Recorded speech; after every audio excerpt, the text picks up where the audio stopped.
જુનાગઢ શહેર C division post વિસ્તારમાં એક પોક્સોનો ગુનો દાખલ કરવામાં આવેલો છે।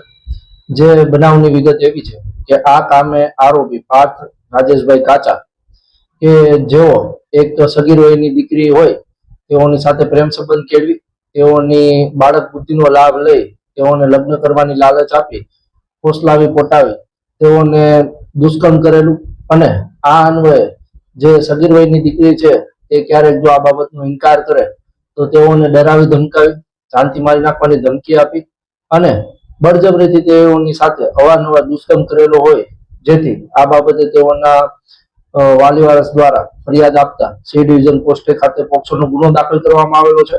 હાલ આરોપીને અરેસ્ટ કરી રિમાન્ડની પ્રક્રિયા પૂર્ણ કરી આગળની કાર્યવાહી હાલ ચાલુ છે। બંને કોઈ ટ્યુશન ક્લાસીસમાં સાથે જતા હતા તે રીતે એકબીજાના કોન્ટેક્ટમાં આવે અને ત્યારબાદ આ આખી ઘટનાને અંજામ આપેલો જે અન્વયે ફરિયાદ દાખલ કરવામાં આવી છે। હાલ અન્ય ગુનામાં કોઈ સંડોવાયેલ છે કે કેમ તે અંગે પોલીસ તપાસ ચાલુ છે, આગળથી જાણ કરવામાં આવશે।